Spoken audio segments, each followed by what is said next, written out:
Welcome to Don't Cheat! Ow. I wow, right into your microphone that time, huh? Mm-hmm. Yeah, Jesus. I thought we'd start with some energy. Yeah, it sucks because we're wearing these headphones and we can hear what we just did to the audience. We don't just get to be oblivious. Well, technically, I did it to myself, so I think we're even, right? That's how that works? I'll do some ear rape later in the episode. Oh, perfect. I'll surprise you with it like you surprised me. You can't just ask me how we're going to start a podcast. Yeah. That's putting a lot of pressure on me. Look, I want to get paid. That's how I want to start every day. I actually don't. I'm above money now. I'm above it. Oh yeah, okay. Big change. What happened since last week? Got Buddhism? A lot of money. Okay. You wanna get your money first or me? I'll make us some money first because I really don't need it. So okay, yeah, fair. As we've established, I'll take some money if you've got spare. Actually, I'm not super liquid right now. It's kind of tied up in a lot of stocks. Yeah. Well, I've got Bitcoin. I've got a lot of profitable businesses that I do on the side that you could invest in if you were interested and supportive. What's one of them called? You're about to read about it. You run this, and you're sponsoring. Oh, I have a stake. I have a little stake. That's true. A little stake. Sorry, just gotta center myself. Yeah. Absolutely. Buddhism and all. This is like a guided meditation is what it's going to be. Have you ever placed a measly $10 bet on something stupid and trivial, like a sports game? Why don't you bet on what really matters with Warbooks? Warbooks has odds on all your favorite geopolitical situations, from the Middle East to congressional seats. Have a feeling that Ukraine is going to upset Russia? Put your money where your mouth is. With a $20 bet, you can win $500. Will Israel kill over or under 1.9 million Palestinian civilians? Bet the over to say they're finishing the job. If you're convinced Trump is winning in 2024 and further convinced that he'll remain there as emperor until he dies, well, you can bet on that too. As long as you're older than 15 years old and you don't live in Connecticut. Have a gambling addiction? Go fuck yourself. Bet on what matters with Warbooks. Yeah, see, I heard about this idea. I reached out to the CEO. I said, how can I get my money in on this on the ground floor? Ever since gambling was legalized for 15-year-olds in every state except for Connecticut, there's no reason not to get into it. Yeah, no, the money it's like mafia money, but it's clean. There's a lot of it. Well, yeah, I mean, when you launder money, I'm not saying that this is in any way laundering money, but I am saying when you launder it, then it's clean. Yeah. It's regular clean money. What laundering is. Yeah, you could eat off this money is what I'm saying. Yeah, baby. Mm-hmm.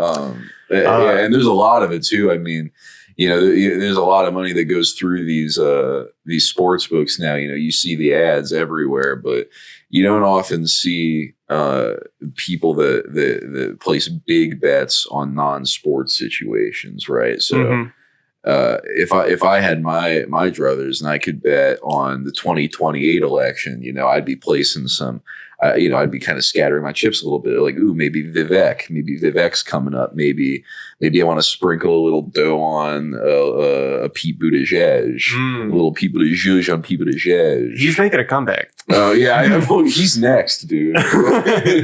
You remember that great Pete documentary they did? Oh, I thought you were going to mention the Pete Buttigieg cipher in 2016 with Lil Uzi and. Okay, I'm itching for money, man. I gotta earn mine. Yeah, absolutely. Hey, gang. It can be tough to find the perfect activity to do at your upcoming celebration or birthday. We understand. Reserving event space can be expensive. You want that VIP feeling without those VIP price tags. Our solution? Club Cardboard. Club Cardboard is all the fun of a real club with none of the hassle of securing reservations because you can build it yourself at home. It comes with everything you need: a cardboard dance floor, cardboard disco ball, and your very own VIP section made out of, you guessed it, cardboard. Worried about music? Well, we've got you covered. With the DJ C-board with turntables and cardboard support sound system. Not enough hotties in the building, not a problem. When you set up the cardboard cocktail waitress and who just joined the party, it's a cardboard cutout of Ice Spice. Woo! Yeah, it's exciting. The fun never stops, and the guests never leave when you're kicking it at Club Cardboard.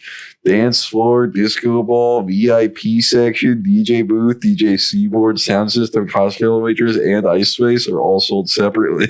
Electronics and alcohol not included. This product is highly flammable. Club Cardboard LLC is not liable for fire damage and has a no returns policy. Well, why are you going to return cardboard in the first place? It's reusable. You can use this at every gathering from here on. And you can also, I think what I've found, because, they did send me a review copy. Mm-hmm. I've just left it up in my living room and it kind of feels like a club 24/7. Like, I don't know if that's weird, but I feel like the king of the castle even more than I already do. Yeah. And I know what you're thinking out there. Oh, my wife's going to hate it. Well, I'll tell you this. My wife fucking loves it. And I'm not married, so it's not even a problem. Yeah. Well, that's easy for you. But me, I had to do a little convincing. And I know you've got those 17 kids now, I think. Yeah, the count just keeps getting higher, and honestly, I lose track, and I think I've lost a couple along the way. Mm-hmm. But my wife's main concern is that I keep spilling my gin in the cardboard, and the smell stays. But I keep telling her that's not a Club Cardboard problem. That's a me problem. That's a gin problem. Yeah, that's this problem with gin. Maybe buy me better gin so that it doesn't stink as bad. Yeah, or get COVID and you can't smell things no more. Yeah, I've had COVID for a week now, and I can't smell a thing. Can you send a cough my way, please? Yeah. Let's see if you can taste it. It's a COVID cough already. Yeah. You can taste it. Absolutely. Yeah, I like that. Everywhere you go in this country now, you can taste the air, and there will be different flavors of air. Mm-hmm. Right? There's this is factory air. This is COVID air. This is homeless air. I mean, yeah, just take 5 steps downtown Indianapolis, and you realize this is why people smoke. Yeah. So they can't taste that anymore. Yeah, so you can control the taste of the chemicals in your mouth. Yeah, exactly. Yeah. You can enjoy them in some fashion or manner. Don't smoke around Club Cardboard. That's, I think, something we have to mention right off the bat. Look, and I'm not going to tell you what to do because it is fun as fuck to smoke. We live in a free fucking country. Yeah, I'm not going to lie to you, dude. There's nothing I love more than smoking in my Club Cardboard. Lighting up or in Club Cardboard is definitely it's fun, but I'm not going to recommend it just for legal reasons. Yeah, I don't recommend it. I don't endorse it, is what I'm going to say. Yes. I don't endorse smoking in Club Cardboard. Do as I say, not as I do. You know what I'm saying? And what are you saying? I'm saying don't look at me when I'm smoking in my Club Cardboard. Yeah, if no one looks at you, then how can they prove they did it? Exactly. Yeah. That's for the firemen to figure out. Well, I think we just got paid. I think that's money in the bank. Oh yeah, that's right. I'm richer now. Yeah. Pockets feel fatter. Hefty pockets. Fucking what we got? I don't know. Who's this lovely fellow? You want to talk about him? This is Gare Bear. Gare Bear Gygax.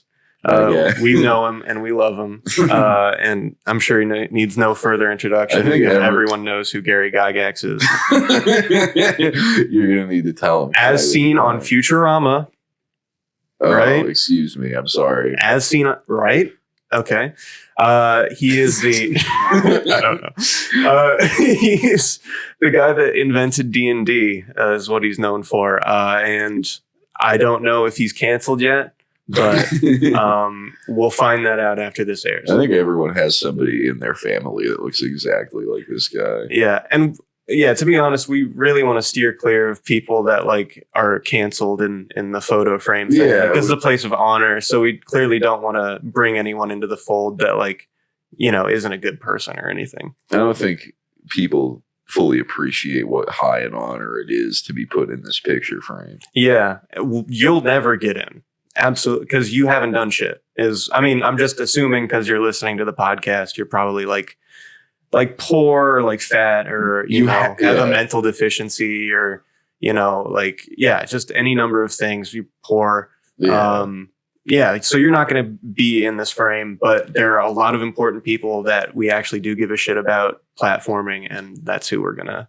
Yeah, you have to be of major consequence to be recognized on the show. From regardless of how small it is, whether we talk about you for 15 seconds or we just feature your face and frame while we speak. I mean, you have to get at least like 10 votes for president every election to even be considered. Just guys that or like you have to know enough people at the very least to get them to waste a vote on you, or not waste, because voting's never a waste. You asshole. So Gary Gygax. Let me get a look at him. I don't like that he's looking at me. Yeah, that's on purpose. Will you play D&D with me? I need a party of 5. I've just got to get a couple guys together, and then we can get this campaign going. It's really good. I love the. Well, we're talking a bit in this episode about D&D culture. I love the D&D culture of like never being able to assemble people to play D&D. That's a known like feature of the game. Yeah. Like imagine if you were trying to play Fall Guys and you were just like, okay, I've got to get like 60 people and then we can start the match. Unfortunately, there's no random matchmaking in D&D. Skill matchmaking, whatever that shit is. Yeah, the people that play D&D like a lot are generally considered in my estimation losers. People with a lot of time on their hands, right? If you have enough time to do like a weekly 12-hour D&D session or more than weekly, then like weekly is a lot. The reason that I wanted to get into D&D a little bit is I've been DMing for the first time with a group of like my dad and like some other relatives and some family friends and stuff. And our schedule is like once a month because that is how frequently you can get adults together in the same room. It's just more than 2. And how long does a session go for you guys? Last one was like 6 hours maybe, but like we were more than done with it by the end of we were totally fine with cutting it off there. But there's definitely plenty of people that like, I think game stores tend to host a lot of like weekly sessions. This is something I discovered is that there are paid sessions of D&D where you pay your DM to DM for you. Yeah. And I never heard that. Yeah, that's if you don't have friends, right? Like that's that thing. I think, Yeah, there's a lot of people out there that do not have natural friend groups that formed for them ever, right? And they go out to places like fucking like game. Some feedback from the microphone. I'm sorry to cut you off. Do we need to get a piece of tape again, maybe? No, I think I just need to stop fucking with it. Okay. Sorry, as you were saying. There's a lot of places out there in the country, just these small game stores that have these I guess subscriptions or these paid game nights where people that do not otherwise have friends will like gather in these places to play Magic or D&D or whatever it may be. Mm-hmm. So on that topic, I've got some stories from Reddit, a Reddit called RPG Horror Stories, where gamers, young and old, can come together to commiserate about their worst D&D sessions.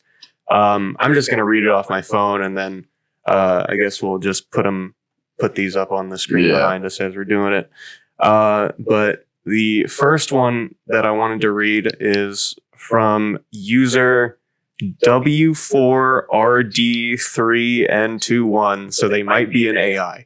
But no, I haven't read these before, but I am well aware of the horrifying dynamics that take place within many D&D groups. I wouldn't even say that the ones I managed to find were like exceptionally terrible, like in any particular way. I think these were just the ones that were like the least actually upsetting, but like also funny. Okay. So this story is pretty interesting. Sorry. Looking at porn on my phone. It's right fucking there, dude. Just read it. That's far away, though. The words are bigger on this screen. Yeah, but I'm closer to this. Thanks for trying to help, but honestly, I don't need I did it so much faster than you two. That's debatable. Subjective, actually, semantics. So the title of this story is called Alpha Gamer Ruins the Fun for Everyone. And it's mighty disrespectful, I must say, that they put alpha in quotation marks as if to insinuate that this person in question is not a true alpha. I'm sure this guy was like jacked and super hot. I'm sure. And yeah, obviously the alpha behavior will reveal itself as we go. So this is reasonably tame by this forum standards. I'm reading now. But throwing it out there for my own catharsis. This is quite long, so TLDR at the bottom. Years ago, I might have to do some TLDR. Basically, he's talking about how the D&D game they're running is based in the Warhammer universe. And so it's got its own rulebooks or whatever, but that's not super important. The campaign was only designed to be about 10 sessions long, as many of us were dipping our toes into our first ever RPG. The people involved in this merry little adventure were the DM, the Alpha, who he describes as the guy in the group who considered himself the de facto leader and had to be the star of the show, played a blood angel, which is so fucking edgy. I can imagine. Yeah, what the fuck? I don't know if you've heard of the trope of that guy in D&D. Like, there's just like the proverbial that guy in D&D that like tries to be the hero and like gets obsessed about his cool equipment and like tries to alpha everything. Yeah, I think that's. I've played D&D with a lot of people that absolutely approach the game with the sole intent of how can I be cool in every moment. Yeah, a lot of people forget the point of role playing. I think they just try and beat the game, which is interesting. It's kind of missing the point, in my opinion. So the other guy is, well, there's multiple people. So there's the Alpha, there's the Simp, who is the Alpha's best friend. Were it not for the fact that they were both in relationships, I'd have assumed that the Alpha and Simp were in a relationship due to the Simp's constant fawning all over the Alpha. Played a Storm Warden. And then there are two innocent bystanders, as he described, just like an average gamer. And just another newbie. We henceforth will refer to the Simp as the beta. I think alpha and beta definitely is easier language. Okay.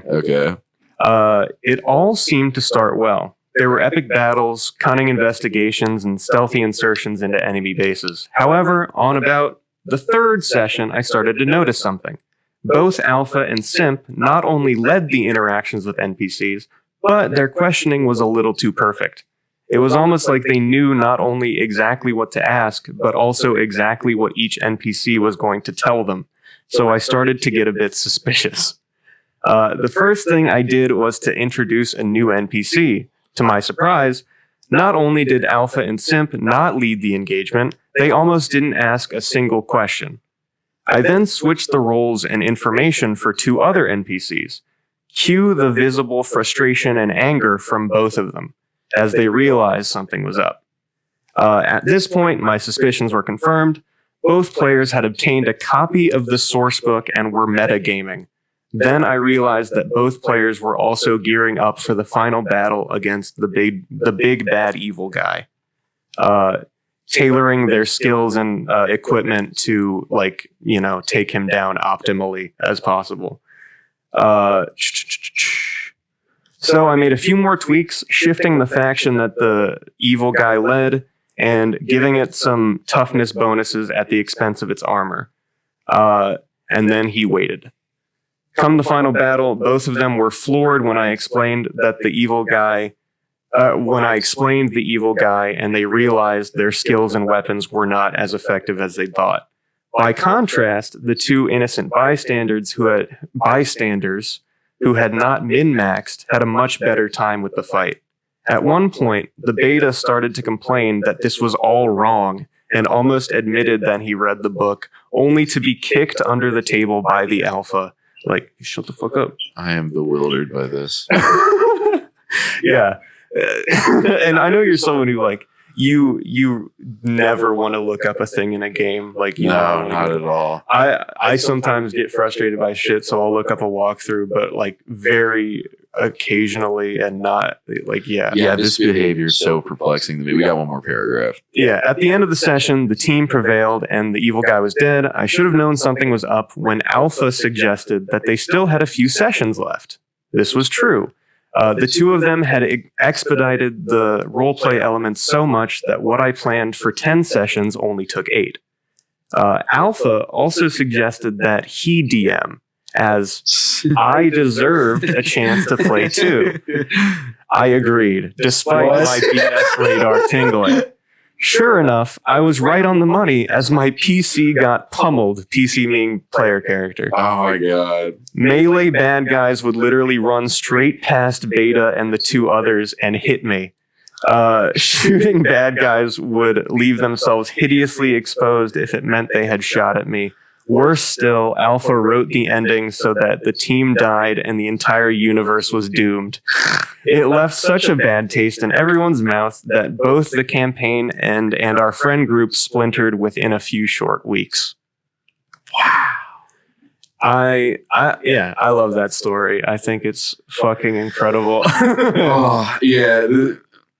So many people approach D&D, and I've never done. Well, I have done traditional D&D. Neither of us are rules lawyers. Yeah, the D&D that I've participated in mostly had exceedingly few rules. Almost too few, but yeah. That's how I like it. Mm-hmm. But the way that many people approach D&D, especially rule follow traditional D&D, is total wish fulfillment. Right, like they are trying to, Alpha guy. He's just trying to be cool. He's the guy that just like tries to brute force everything. Yeah, it's like just killing NPCs that he doesn't see as like useful to him or whatever. Yeah, it seems like he was even like speed running the dialogue scenes too, yes. Which is like the whole point of D&D are the dialogue between the characters and like learning to love the NPCs or something. It's just so fucking funny. And also like with as much work as it takes to like DM anything, I don't know what this system is or if it was super hard, but like it takes a lot of work to like plan out a session and stuff.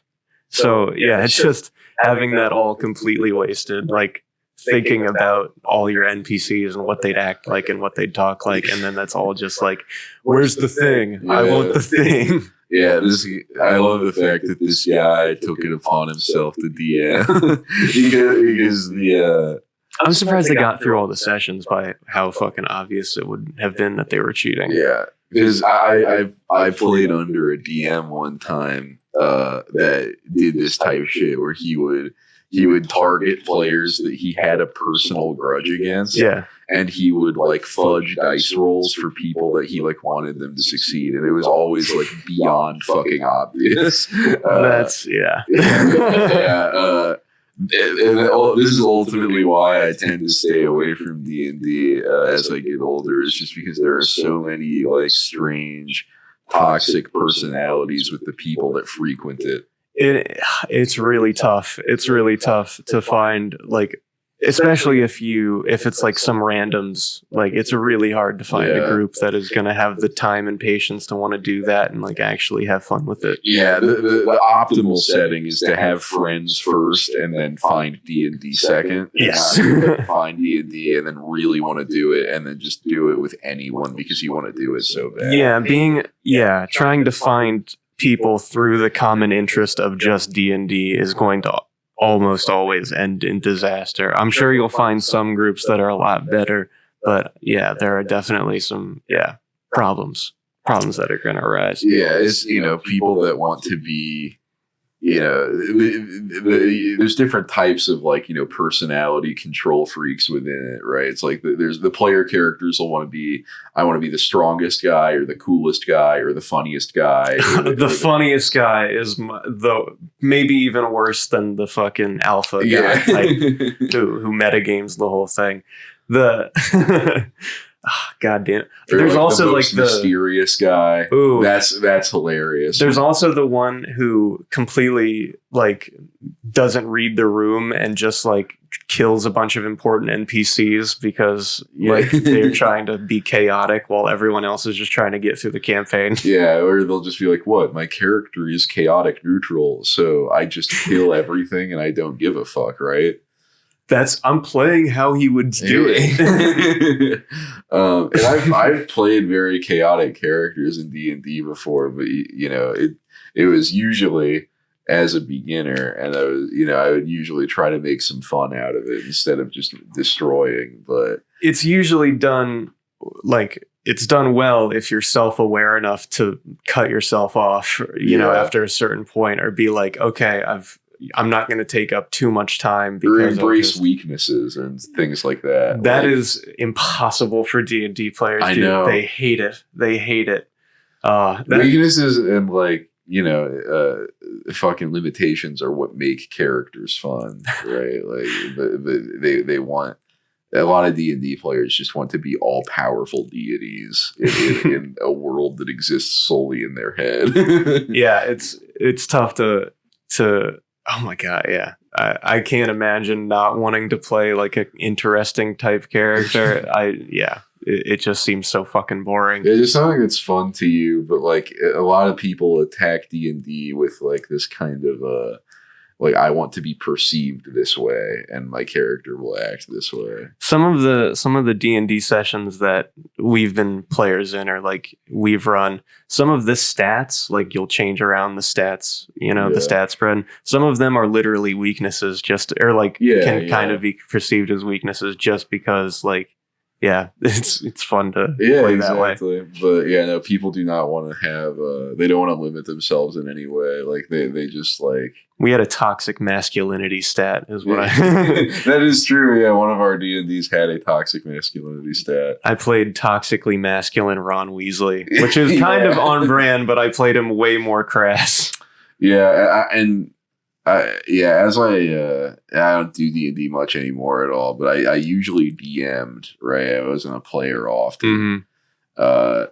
And I liked that role because I could be a bunch of NPCs that weren't trying to achieve anything other than like serve a good time and point players in a direction and sometimes towards each other. Yeah. Right. But like, it's a very facilitative role. Mm-hmm. Right. And all the characters are very like kind of like 1 or 2 dimensional and fun. You've got to have the ability to like, you know, cut off the banter at a certain point and just get moving on with the story. Cause like, it's more fun if everyone gets a turn to actually fucking play. Yeah. But don't get bogged down by certain stuff. Yeah. And the worst kind of dungeon master is one that like me that like makes his NPCs like too important.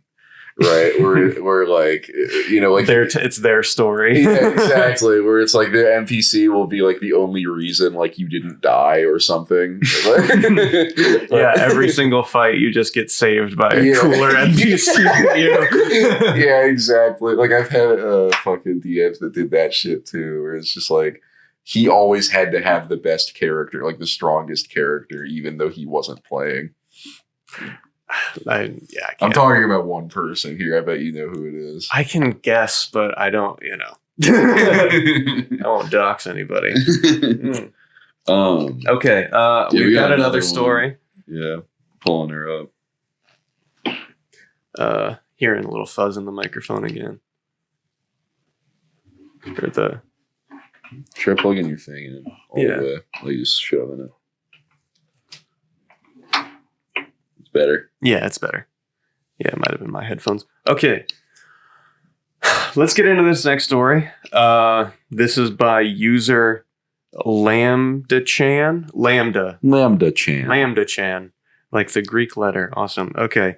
I don't know how much longer I can handle my DM's poorly disguised fetish game. I love this title. And there is an essay warning on this because that's how fucking bad it is. Oh, no.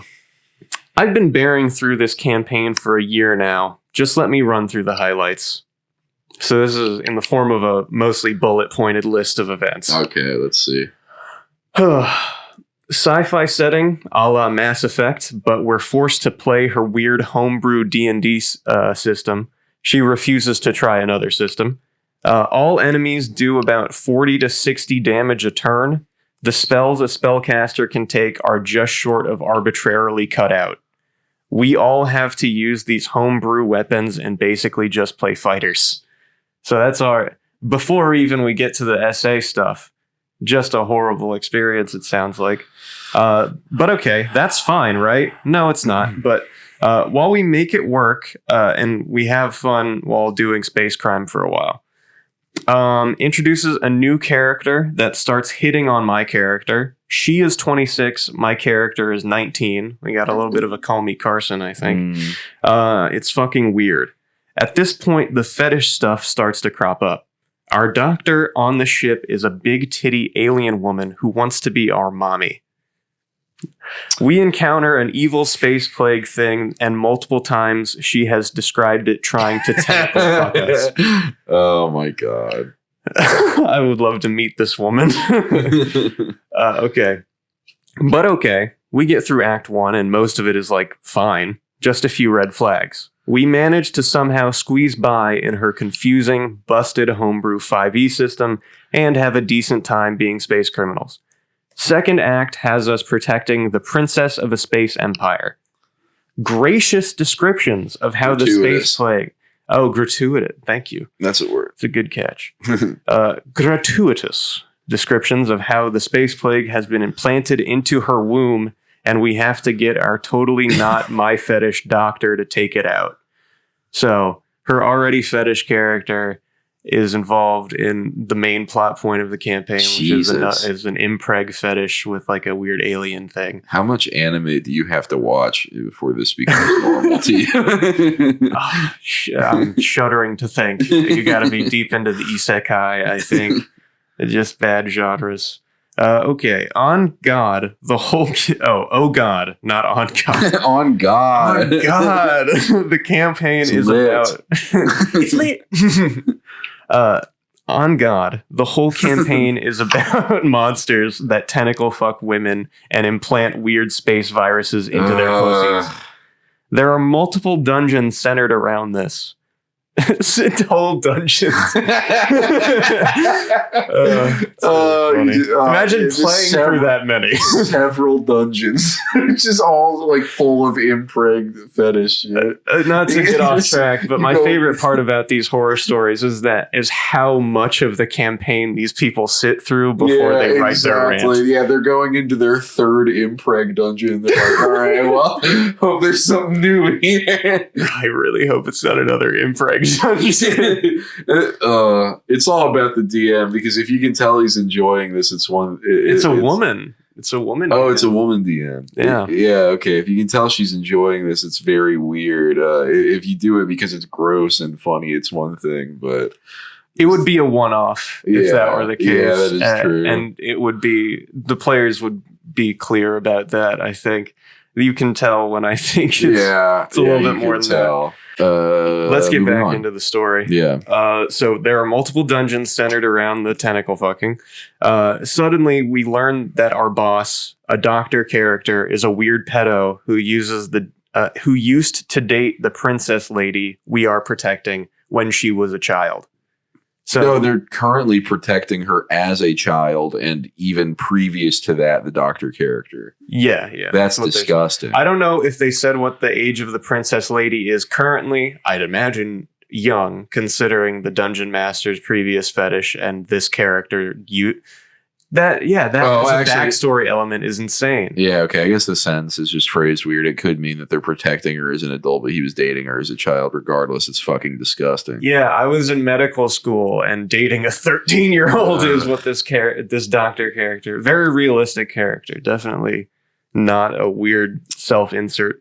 Not lost on me. It's very weird that this is a female doing this. Usually, you would think that this kind of we got a Colleen Ballinger in the room. I think. Usually this kind of fantasization about child abuse comes from men.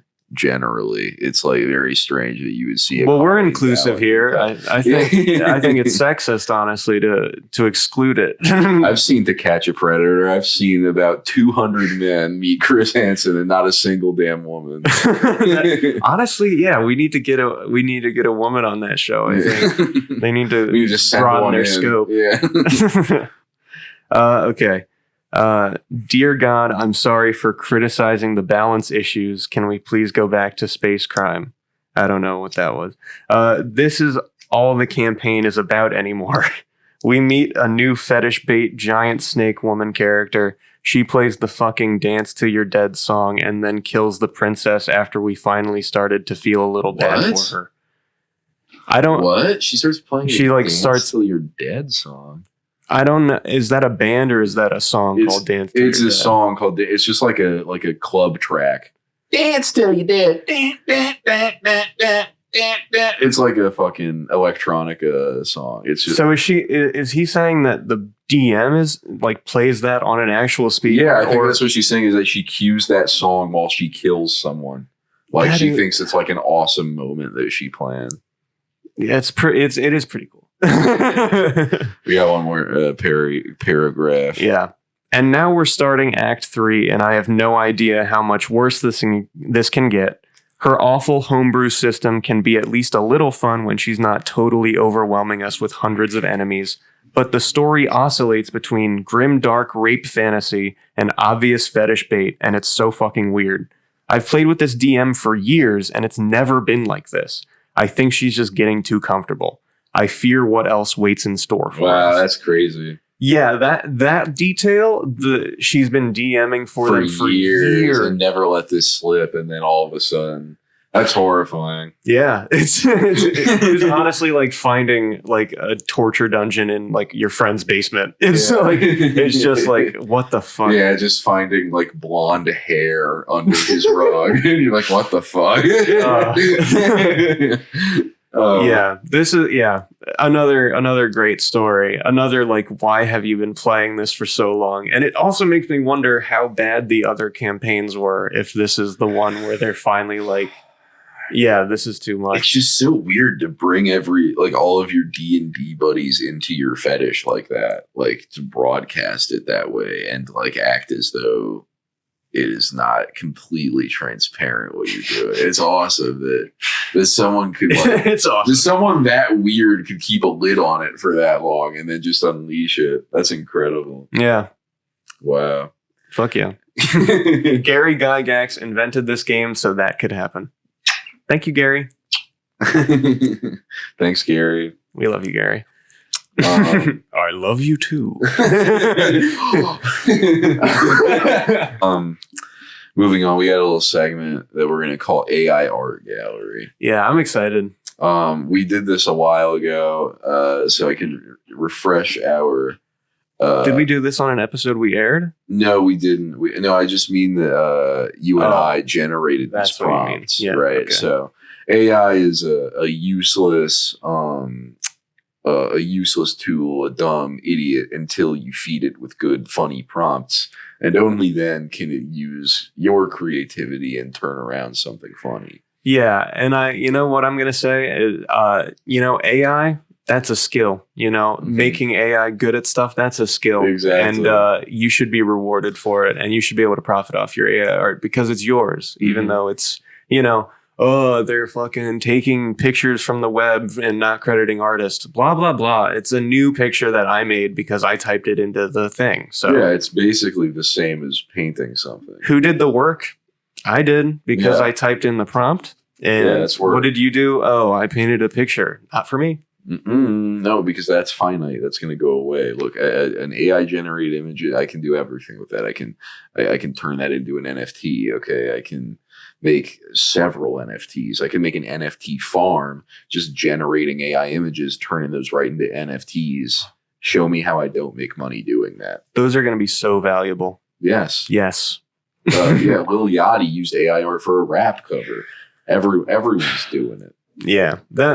He could have made that art cover without even doing AI. Yeah. And it's funny because like he put out a bunch of music videos for that album. This is just a tangent, but they were like really high effort and really nice. So it was just funny that the AI, it's just a shitty Chat GPT picture. Image. Yeah, it's like it was like a year before that technology even got good. They couldn't even generate a human face well. That's why it was striking, but at the same time, you could have recreated that effect, and he did in a music video without using AI art. That's funny. So I just don't know. I just don't get it.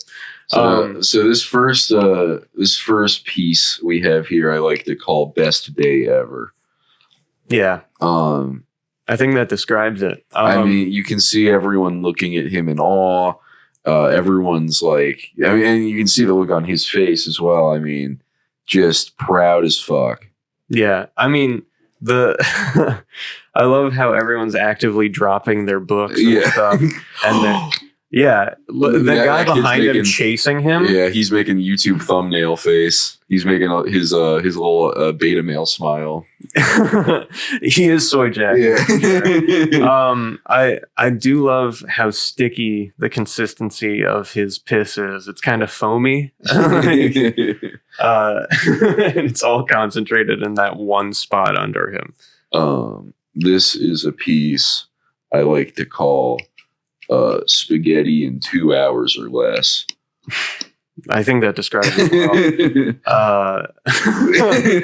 This is just, I mean, it's not the most time efficient way to cook or eat your spaghetti, but I mean, talk about a flavor you've never tasted before. Yeah. I love how the liquid that turns into the spaghetti is green. Yeah, I don't know if that's supposed to be antifreeze or... Well, it's supposed to be spaghetti liquid. That looks and like I think that's fucking obvious. Yeah. I love Borat here fixing his car. Or no, he's not fixing it, I guess. I guess he's doing the opposite. But making a nice meal for his family, that's a big portion size. The next we have are a series of images that we basically painted and created that tell a story. This is a collection. Yeah, this one's called Boy Scouts Sell Piss. Yeah, and don't get it mistaken. That's not lemonade. That's not any other yellow kind of liquid. That's pure human tea. Oh yeah, that came straight out of those boys. And they, I mean, we don't have to specify where it came from. They saved it up, and that lady is paying, I mean, probably what would you guess, $60 per volumic ounce for that piss. I mean, yeah, it's good quality. Then 60 is a fair price for sure. Yeah, it keeps you young. This one's called Serving Piss. This is the neighborhood image of that lady now. She's giving back to the community. Serving the piss back to the boys, saying, hey, you know what? You deserve a little bit of your piss too. And the fact that she's pouring it out of what are obviously empty tequila bottles says a lot about what she's been doing in her past time. She's just chugging tequila. Yeah, she's trying to get drunk twice off her piss. No, this one's called Everyone Loves the Piss. Now you see everyone's got it. Now there's a bit of a problem. now there's not enough piss for everyone. It's a supply and demand issue, is what we're saying. Yeah, exactly. But worry no more. For this, I love all these rosy-cheeked children. Yeah. For this image is called Piss Savior. That daddy's home and he's bringing home the piss is the best way I could describe this. The fact that he's been able to take from his work a cement mixer or just steal it, we don't know. But he's been able to sanction getting a cement mixer and then filling it with that sweet yellow liquid. And the fact that, I mean, I love this as like a story of American exceptionalism because like only in America can a community come together like this and create a piss waterfall for everyone to enjoy. And I want to be clear, this isn't communism, okay? This is just goodwill of man. Well, right? He had to work for that piss. Exactly. Yeah, no, I mean, look at that. That's a triumphant. Is a man not entitled to the piss of his own cock? And this final image is called Splish Splash Piss Bath. This is just, revelry. Yeah, this image conveys bounty, right? This is It's liquid gold. this is what happens when the fruits of your labor pay off. I think this is a great step for the future of AI. The fact that we've gotten so advanced in our piss rendering technology is honestly just like so fun. It makes me hopeful for the future. All right, new story to be told by our prompts. This is an image called the 60th anniversary gift. It's beautiful. It is beautiful. Love. You can, and the look on her face is like, I can't believe you fucking got me this. Yeah. I cannot believe you did this. You shouldn't have. I mean, and he clearly thinks a lot of his beautiful wife. I mean, got her a beautiful cake, those balloons in the background. She's either 60, 50, or 70. I can't really tell. The balloons all say something different. Yes. Yeah, you can see. And her name is PY6PC. Yeah, they're really good with the letters, the AI. Mm-hmm. And then this image is called "She Likes the Beef More Than the Cake." You see, in this instance, she puts away the cake. She's not even touched the cake. Now she's just all beef. Well, you wouldn't eat dessert before eating dinner. That is true. And if you if you have two options in front of you, you gotta that looks like a 5-pound lump of just raw ground beef. I mean, beautiful. Yeah, and the cake. I mean, it would be batshit insane to eat the cake first. Mm-hmm. Let's see. The next image is something I like to call cake no more. Honestly, this, I mean, yeah, it further accentuates their love of the beef and their hatred for the cake now. Yeah, I mean... Well, it might not even be hatred for the cake as much as like, this is dog shit comparatively. Yeah. That's how I'll treat it. Well, and this is why art is great, because it's interpretive. It's interpretive. And my interpretation of this is jealousy. He's like, I put a lot of effort into this cake and this beef, and now you've completely neglected my cake. And they've got a whole nother cake there. Yes, so we don't even need this fucking cake anymore. Yeah. It's just, I just wanted to make sure there was a cake for the prompt. So I put in a second cake. Oh, it's fun. Also, I just want to, real quick, how they spelled anniversary is very fun. But we can move on. Yeah, that is true. The next image is called regret. Well, with Newton's third law, every action comes in equal and opposite reaction. You throw the cake against the wall and then you're like, I'm sorry. Fuck. Like, you do have to take a good, honest look at yourself. My anger got the best of me. We've all been here. And I don't want my cake to go to waste. Mm-hmm. Well, all right. we just talked about art. I think it's time to talk about more art. Yeah. The best art. True. Yeah, I mean, I think between AI art and this art, they are of equal quality. There's no better arts out there, folks, and that's a fact. We'll talk briefly about what's going on in Kanye world. I was supposed to listen to Vultures in anticipation of our conversation. And I did? I tried. I really tried. That's all anyone can ask. I made it probably. Did you get to the Northwest song? No. His daughter, he made a song with his daughter, and like she was not really rapping. She just like over a beat just kept saying like, I am blessed. Like, I am here. Okay. That was her bit. And then afterward, Kanye comes in talking about fucking the woman that is not Kim Kardashian. Yeah, really cool song. Love that relationship. She's going to grow up fine. I found the album entirely unremarkable. I thought it was some of Kanye's most boring, contrived, unimaginative lyrics I've ever heard.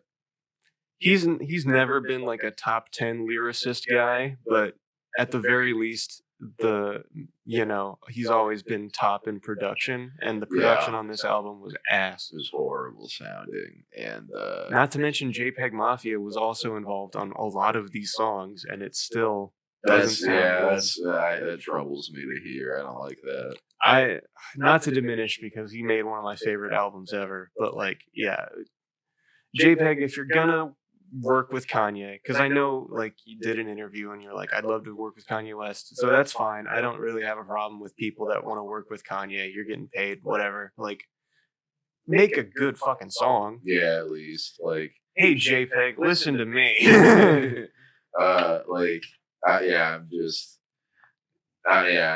It's not shocking that Kanye makes bad music at this point. I mean, it is his worst. And I've heard Jesus is King, okay? I did not.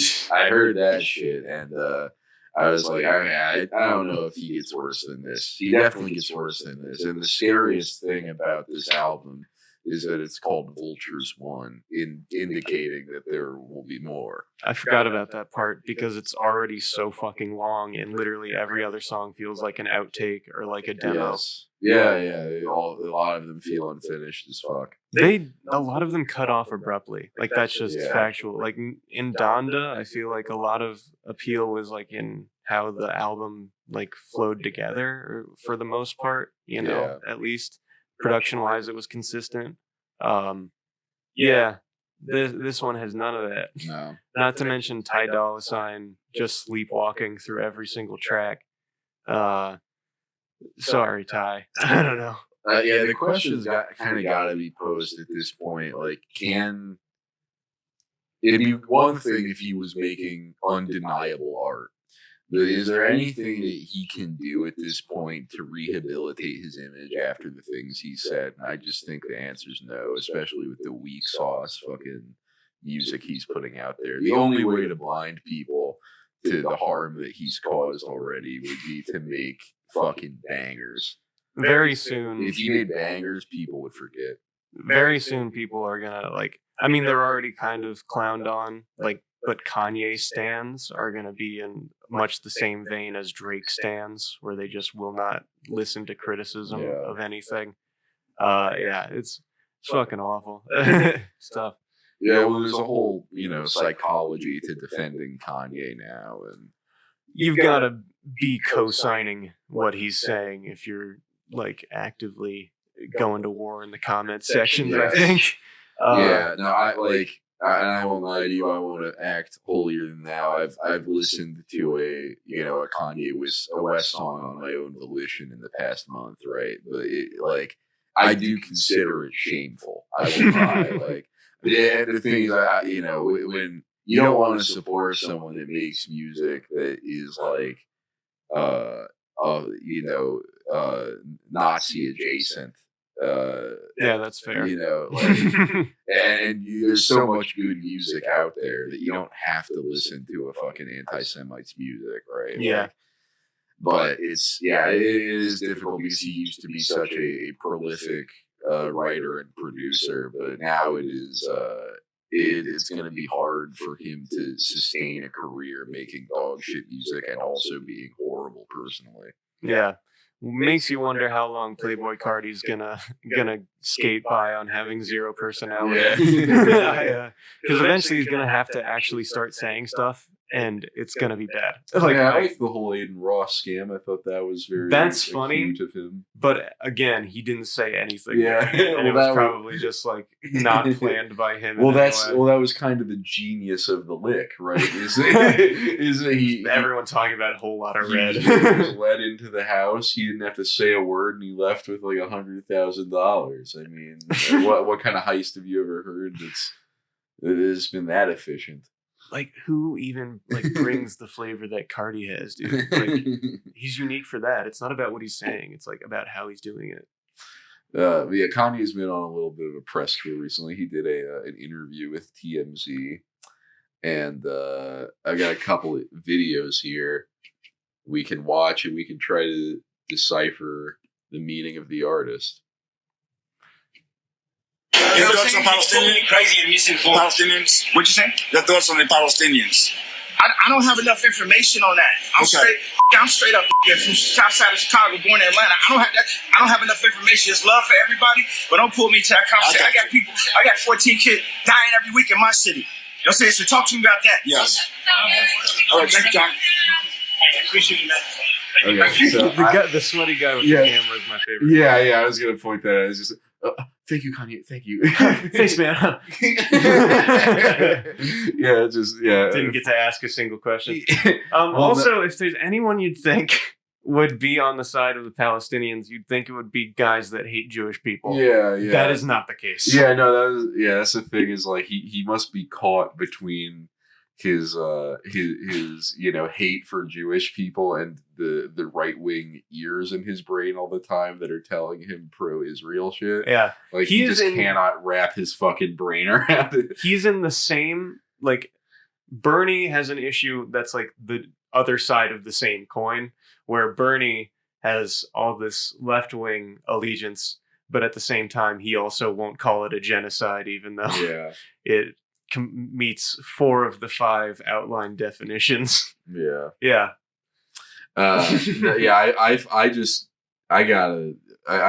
actually I'm apolitical and I'm centrist, and actually I think we're both right. And we're actually shouldn't argue. Yeah, with as much as Kanye's been mouthing off recently, I don't fucking buy it that he doesn't have a stance on Israel Palestine. I actually do buy that he doesn't give a fuck enough to actually understand. Doesn't give a fuck, sure.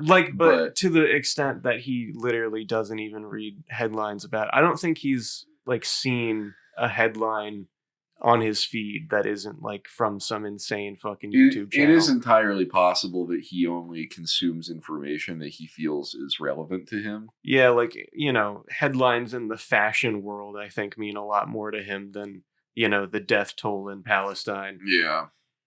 Gaza. Here's another little Kanye clip that might help us understand him. You take back any of the anti-Semitic stuff you might have said? Black people can't be anti-Semitic. We are Jew. You understand what I'm saying? We are Jew. So cool out. Until you do your facts, until you really do the facts with the fake indoctrination that y'all pull into the schools and all that, you know what I'm saying? We're not following y'all rules. I mean, just like calling DEFCON on Jews, and that's like, do you take back any of that sort of more extreme stuff? You know what? For all the kids that love me, all the Jewish kids that love me, I'm sorry if y'all had to hear a grown-up conversation with us screaming at each other. But we got to a point where something needed to happen. Something needed to be said. Somebody needed to say something. Now, if you're in an argument with somebody, you're not going to say everything the right way. But it got to a point where y'all ain't going to just keep running, start calling me bizarre and impressed for all these years. I got to a point, how many more times y'all going to call me crazy? How many more times y'all going to give me fake medication that makes me fat off of a misdiagnosis? When I really had slight signs of autism from the car accident. But then y'all gave me, you said, whatever, just give them that bipolar medication. Y'all try to kill the superheroes. But we here, we alive. Okay, there's a lot. Oh, that's a great one, man. That's the fucking problem with Kanye clips, is that they're so dense with great quotes. God, yeah, that was a great one. That was a fucking brilliant I'm one. sorry we had to have a grown-up conversation, but something needed to be said. Somebody had to say anti-Semitic slurs. I'm sorry you had to hear them, though. I'm sorry, but I needed to post a swastika on the timeline. He only apologizes to Jewish children, by the way. Well, no, not Jewish children. Jewish childern that like him. Yeah, specifically. Exactly. Yeah. Which I think, honestly, I can imagine he's got a fan base in Israel. Oh, for sure. I mean, well, yeah. I mean, there's no way that young Jewish kids don't like My Dark Twisted Fantasy. Of course they do. I bet like a quarter of all Yeezy sales go to Israel. But yeah, I think the spotlight quote of that is, They keep trying to give me medications off of misdiagnosis when I really have signs of autism from the car accident. Yeah. Yeah. Again, a lot to unpack. So, I mean, if he autism science, not a perfect science. It's not. It's a spectrum, and we know he's bipolar. But I think it's totally fair if he, wants to, self-interrogate if maybe he is on the autistic spectrum, to full out say that the bipolar diagnosis is a misdiagnosis is definitely tough to buy, given the behavior that he portrays in a public setting. Now, a second opinion's always a good thing. No opinions is not really, I think, the solution. And I don't know if he's seen somebody about an actual autism diagnosis. I mean, because they'd probably try and get him back on his bipolar medication. Yeah, it's not like I couldn't believe an autism diagnosis. It's just that it at a certain level of publicity, hate, and obvious coherence from your previous actions, right? Like, he is a step above the class separation autism, right? Like, I don't think that he was in in a padded room in school or anything. I bet he went to class with everyone else. So I don't think you can excuse like hateful comments as like, oh, he's autistic. I mean, he's just an autistic king. You can't hold him accountable for anything he says. Honestly, brave. Coming out as autistic. That's so brave. And from a car accident too. I mean, I've heard vaccines. I've heard it's a new one for me. He's also got to believe trauma causes fucking autism. If he believes that, the car accident gave him autism, then I have to assume that he would believe that a vaccine would give you autism. Sure. And he was anti-vax, right? Autism comes and goes, man. I woke up with it this morning thinking I was going to be real awkward doing a podcast. But it went away around noon. Yeah, had a beer at noon. All that autism just washed away. Yeah. That happens. I co-sign that. Yeah, if you're autistic, man, just try having beer. Try having a cold one. Chill out, maybe. Okay, wrap up segment, baby. We're getting into videos. Yeah, we're doing some hot vids. The two first ones that I've prepared for us have a theme, and the theme is stand-up comedy's really hard. It is. Stand-up comedy's very hard, and you don't understand that by watching good comedians. I saw a restaurant advertising the fact that it was 100 years old. Isn't that weird? How restaurants will advertise how old they are. Like, the sign says that they were founded in 1923, and all I could think of was, so you're telling me you were segregated for 40 years? Yeah. If you think about it, like, the average business life is the average life of a regular human being. So, like, old businesses are kind of like old people, Sure, the food is good and they treat you nice, but they'll bring up black people around. What does that mean? One of my friends asked me what business I was talking about, and I told them, they're like, hey, just so you know, they desegregated in 1960. Really? A whole 4 years early, huh? You understand that's still 37 years in, right? Like, if that was a human being born in 1923, it's been through a war, and probably two of his kids are dead. Oh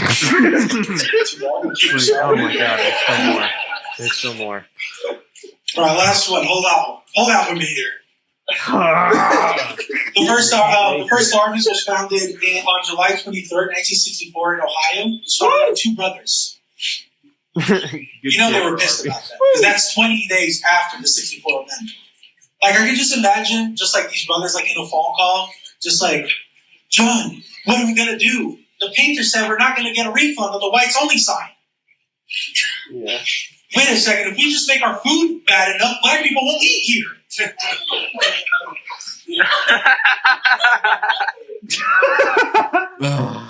Thank God. Someone liked it. Someone really liked that last joke. Listen. Okay, I can't. I was going to try and start off with a compliment.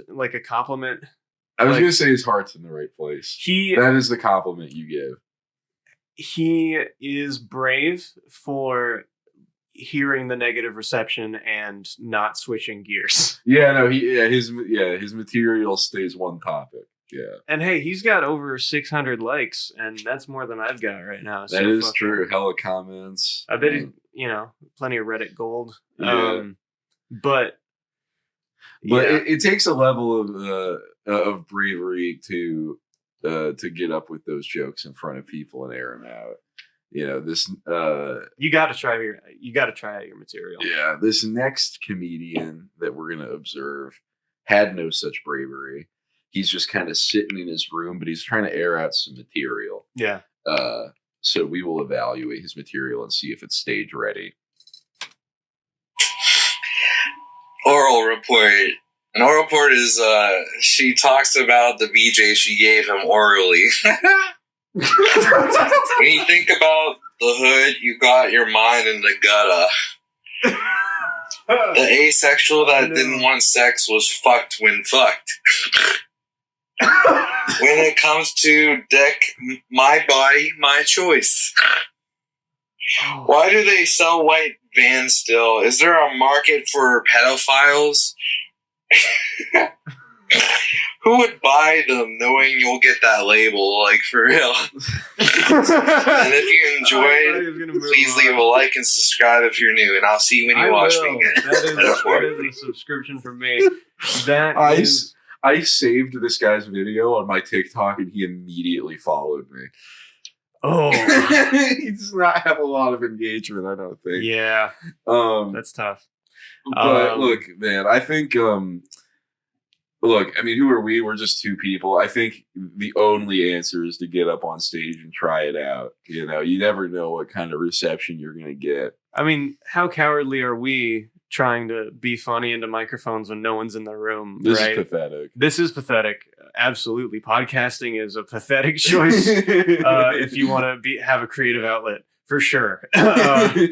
But look, I think what he's doing is even a cut above what we're doing, because he doesn't have anyone to bounce off of. Okay, he is his only net. Well, at least he's writing his own stuff. He what is. are we? We're just we're essentially bit biting. We're watching him, explore his craft, and we're not really even contributing. Exactly. I feel bad because I feel like these jokes are so classic. Like, I'm going to remember them, and because I've heard them all before. These are the kind of jokes that you say at parties, and they're like, "Did you come up with that?" And you're like, "Yeah, I think." I'm a real big fan of his nasal laugh after every punchline. Yeah, I mean, it's a great punctuation. Asexual was fucked when fucked. Isn't that fucked? Fucked up. NSFW. Yeah, man, try it out. You never know what kind of reception you're going to get, and I think I try it out in Atlanta. I think Atlanta crowds might like it. They're gonna like it. Famously easygoing.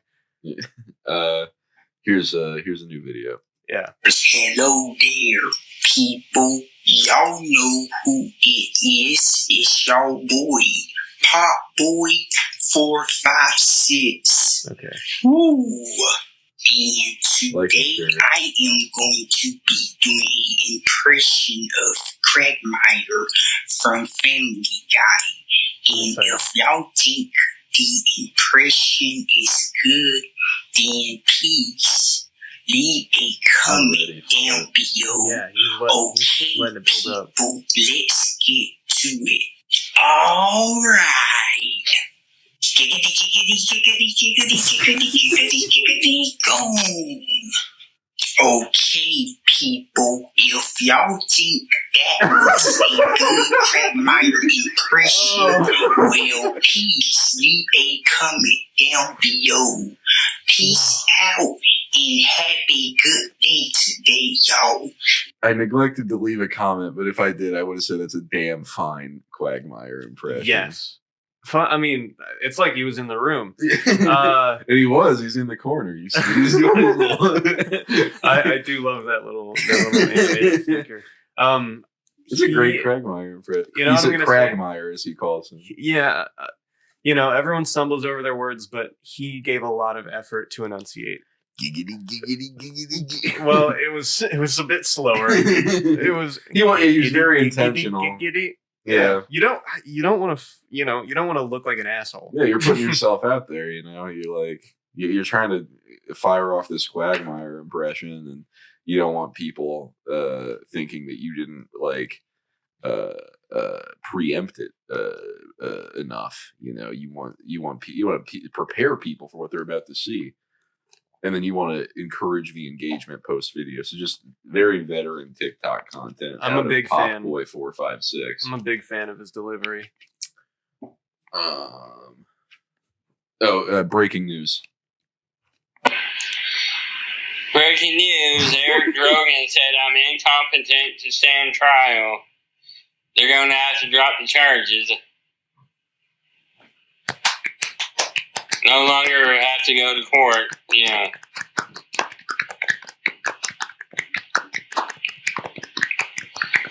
So that's good. Okay, yeah, no. Sometimes we just like to put some good news out there.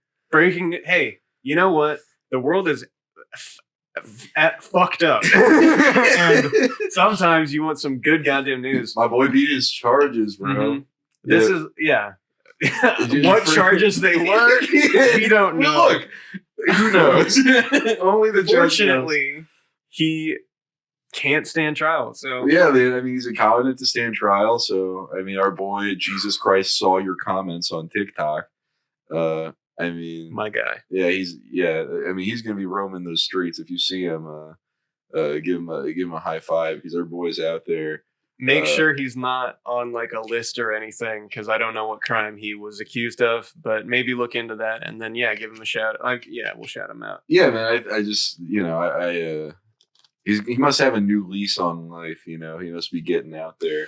Oh no, not again. Yeah, I have to introduce this to the podcast lore.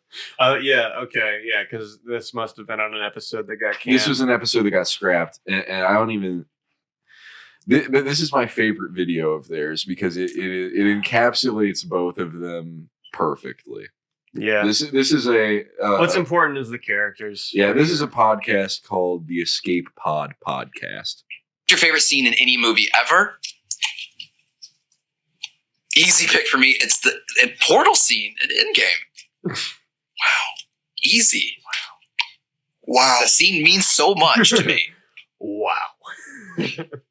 Wow. I really like the From Now On scene from Emperor's New Groove. I mean, from The Greatest Showman. From now on. Wow.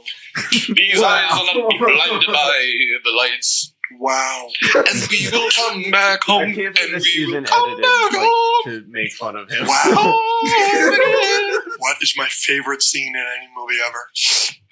This is like the nerd crew. This is like a parody. Oh. Not probably in my top 50 favorite movies of all time. The Now You See Me 2 scene where they're throwing the card around while security's checking them out.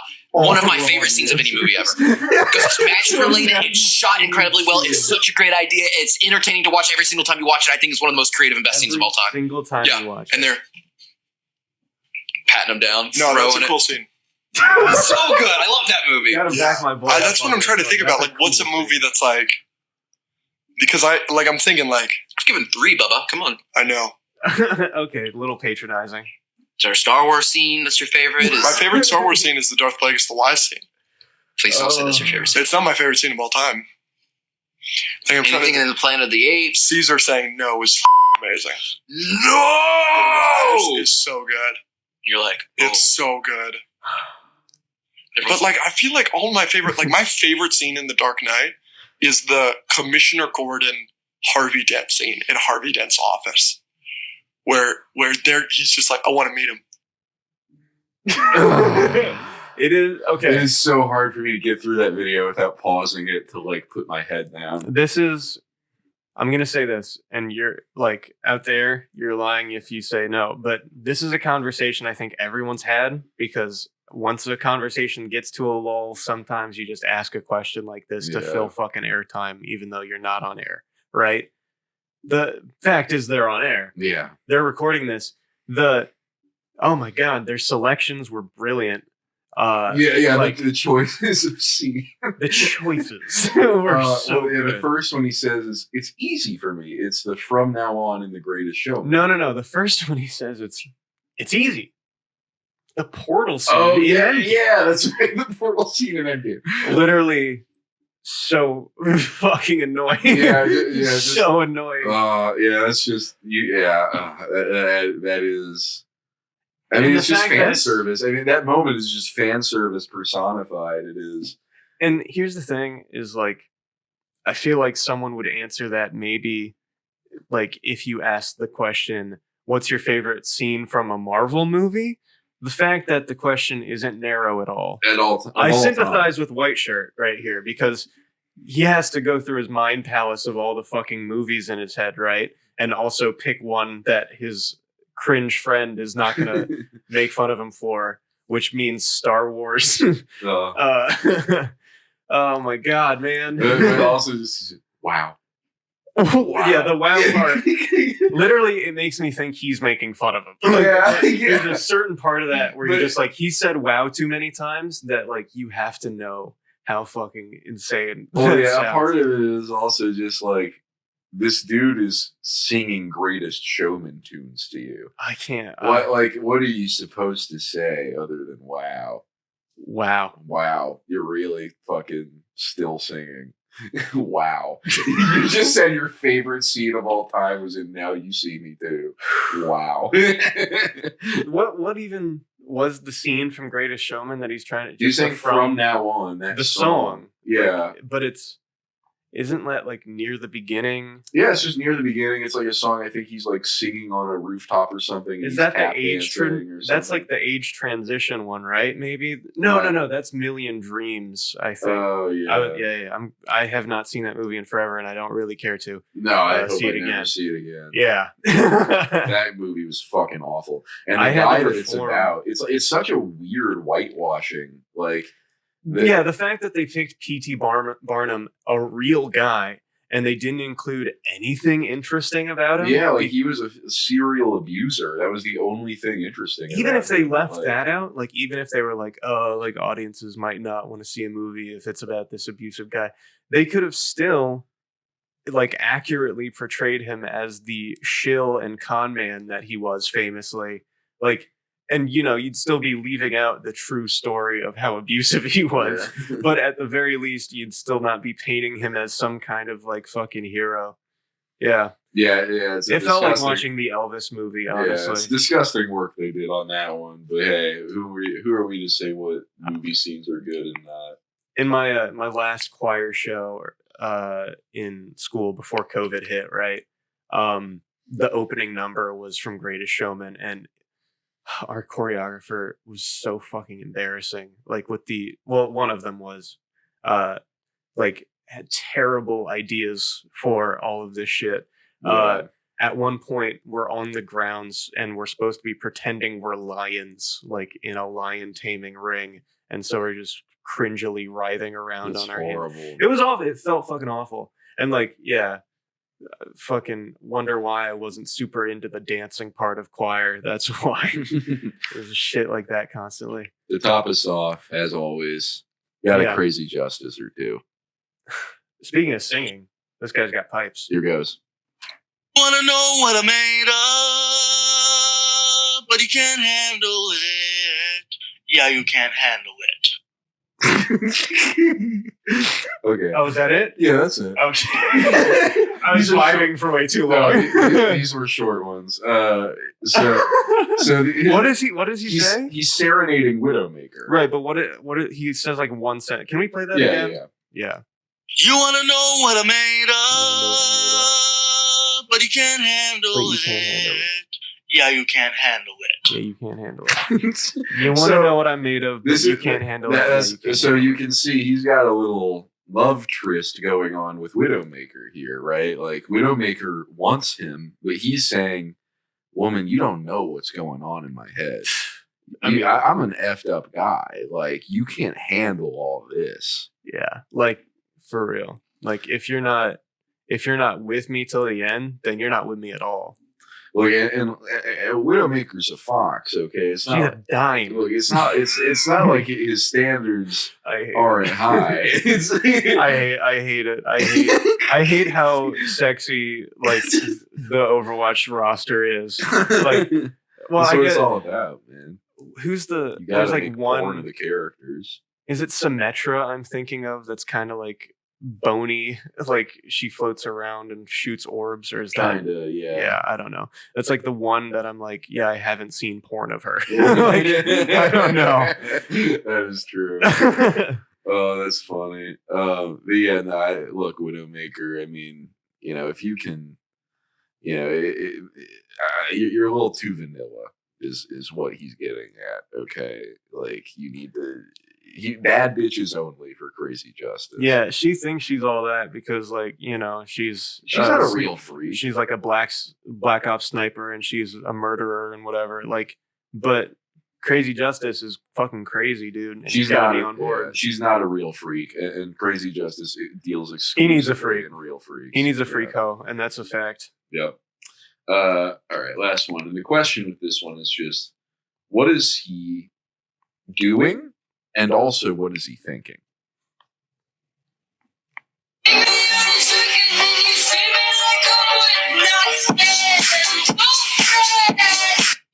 What?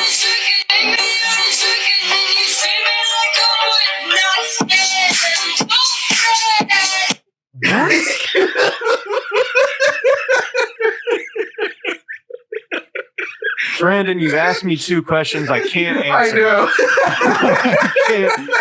I can't. This test is bullshit. I refuse. What is he thinking? Well, first, what is he doing?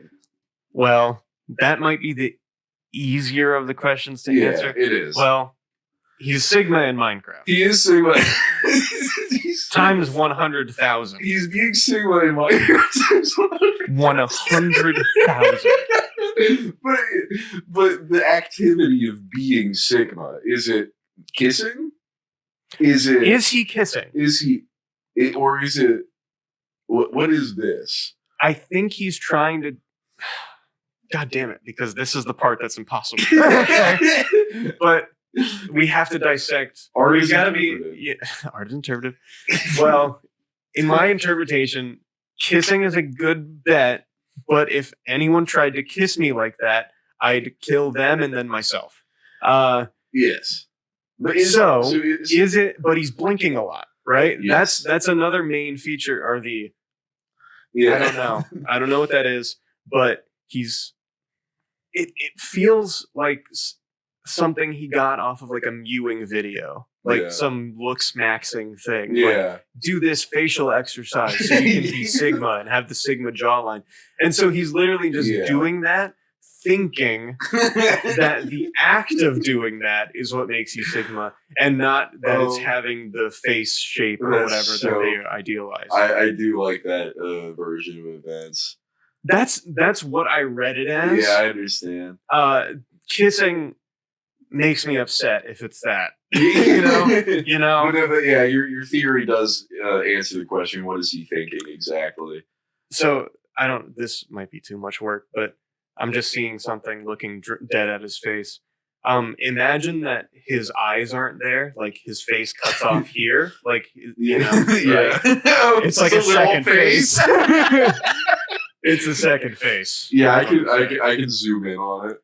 Yeah, that's how I can look at it. Huge fucking his little nose and mouth right there for me to caress. It'll look like a little butthole as we send our audience off. Can we just get one more of this as we send them off? Like, can we just replay it? Yeah. I just need it. Yeah, let's do it. I'm doing that.